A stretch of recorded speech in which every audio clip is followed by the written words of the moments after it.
ಸರ್ಕಾರ ಸಹ ಬೆಂಬಲ ಬೆಲೆಯನ್ನು ಅಷ್ಟೇ ಆಗಿ ಕೊಡಬೇಕು ಅಂತ ಅನ್ನುವಂಥದ್ದು. ಯಾಕಂದ್ರೆ ರೈತರಿಗೂ ಸರ್ ಬೆಲೆ ವಿಚಾರವಾಗಿ ಒಂದೊಂದ್ಸಲ ರಸ್ತೆಗೆ ತಂದು ಬಿಸಾಕ್ತಾರೆ ಎಲ್ಲವನ್ನ ಬೆಳೆದಿರುವಂಥದ್ದು. ಅಷ್ಟು ಬೆಂಬಲ ಬೆಲೆ ಸಿಗ್ತಾ ಇಲ್ಲ ಸರ್.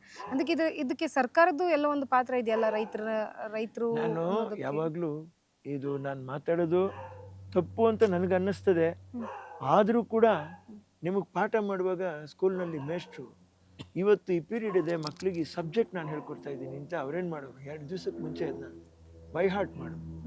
ಅವ್ರು ಪಾಠ ಮಾಡಿದ್ರೆ ತನ್ರಿ ನಿಮಗೆ ಪಾಠ ಮಾಡೋಕ್ಕಾಗುತ್ತೆ. ನಾನು ಇವತ್ತು ಯಾರು ಪಾಠ ಮಾಡಿದಿರ ಇದನ್ನೆಲ್ಲ ಮಾಡಿಬಿಟ್ಟಿದ್ದಾರೆ ಅಂತ ನಾನು ಸರ್ಕಾರಕ್ಕೆ ನಾನು ಕೈ ತೋರ್ಸೋಕೆ ಇಷ್ಟಪಡ್ತೀನಿ.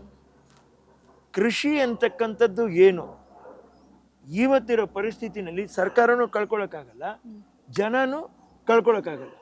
ಸೊ ಸರ್ಕಾರ ಇದನ್ನು ಮುತುವರ್ಜಿ ವಹಿಸಿ ಗ್ರಾಮ ಸೇವಕರುಗಳನ್ನೆಲ್ಲ ಟ್ರೈನ್ ಮಾಡ್ಬೇಕ್ರಿ. ಗ್ರಾಮ ಸೇವಕರು ಸುಮ್ಮನೆ ಕೂತ್ಕೊಂಡ್ಬಿಟ್ಟಿದ್ದಾರೆ, ಬರ್ತಾರೆ. ಟ್ರೈನ್ ಮಾಡಬೇಕು, ಟ್ರೈನ್ ಮಾಡಿ ಫಾರ್ಮರ್ಸ್ನ ಮತ್ತೆ ಟ್ರೈನ್ ಮಾಡಬೇಕು, ಅವ್ರು ಕಳ್ಕೊಳ್ದೇ ಇರ್ತಕ್ಕಂಥದ್ದು ಮಾಡಬೇಕು. ಕಾಯಿಲೆ ರಹಿತ ಬಿತ್ತನೆನ ಕೊಡಬೇಕು ನೀವು. ಹಾಂ ಮತ್ತೆ